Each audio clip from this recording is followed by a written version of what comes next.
कितनी कुर्बानियाँ, कितनी जद्दोजहद, दुखों और तकालीफ के साथ आज़ादी हासिल की गई ताकि हर कोई इस जज्बे से वाकिफ हो सके। इन ख्यालात का इजहार वज़ीर आला केसीआर ने SICC में आज़ादी रिमांड जुबली की तकारीब के आगाज़ के मौके पर अपने इफ्तिताही खिताब में किया। वज़ीर आला केसीआर ने इस मौके पर कौमी परचम लहराया और परचम को सलामी दी। इस मौके पर मुनक़िदा कई प्रोग्रामों ने हाज़रीन को मसहूर कर दिया। वज़ीर आला केसीआर ने जद्दोजहद आज़ादी में महात्मा गांधी की खिदमात की तारीफ की। उन्होंने कहा, हिंदुस्तान बहुत सी कुर्बानियों और बहुत सी जद्दोजहद से आज़ादी हासिल करने के बाद 75 सालों से खुद मुख्तारी के साथ आगे बढ़ रहा है।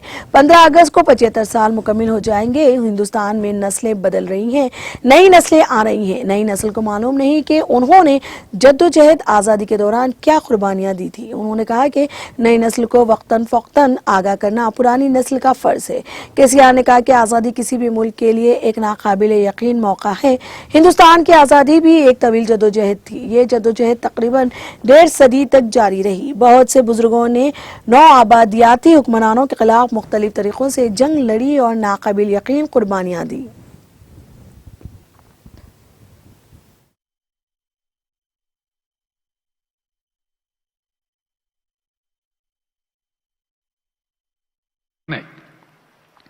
అంటే ఒక కూర్పు వెనక ఎంత ప్రయాసం ఉంటుందో, ఎన్ని త్యాగాలు ఉంటాయో, ఎన్ని రకాల ఇబ్బందులు ఉంటాయో మనకు తెలుసు. ఎటువంటి జలియన్ వాలా బాగులు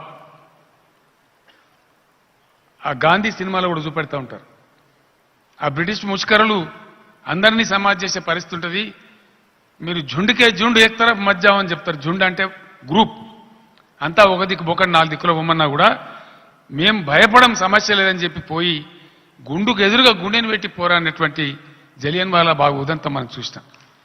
చంపండిరా, ఇంకెంతమందిని చంపుతారో, ఎంతమందిమైనా సస్తం కానీ మా స్వేచ్ఛా వాయువులు పీల్చేదాకా ఈ జెండా దించమని చెప్పి వందే మాతరం అంటూ నెలకొరిగినటువంటి అనేక మంది వేల మంది బిడ్డలు, భగత్ సింగ్ లాంటి త్యాగధనులు, వారందరికీ కూడా స్వతంత్ర పోరాటంలో అసూలు భాషను, ఈ దేశ స్వేచ్ఛ కోసం, మా భవిష్యత్తు కోసం ఇంత స్వేచ్ఛగా ఈరోజు మేము వాయువులు పీల్చుకొని మా రాజ్యాంగం నీడలో, మా చట్టాల పరిధిలో మమ్మల్ని మేము పరిపాలించుకునే స్థితికి తెచ్చినటువంటి ఆనాటి స్వతంత్ర యోధులందరికీ కూడా మనందరి తరఫున, భారతీయులందరి తరఫున, మన తెలంగాణ రాష్ట్రం తరఫున మరొక్కసారి నేను హృదయపూర్వకమైనటువంటి నివాళులు, జోహార్లు అర్పిస్తా ఉన్నా అని మనవి చేస్తా ఉన్నా.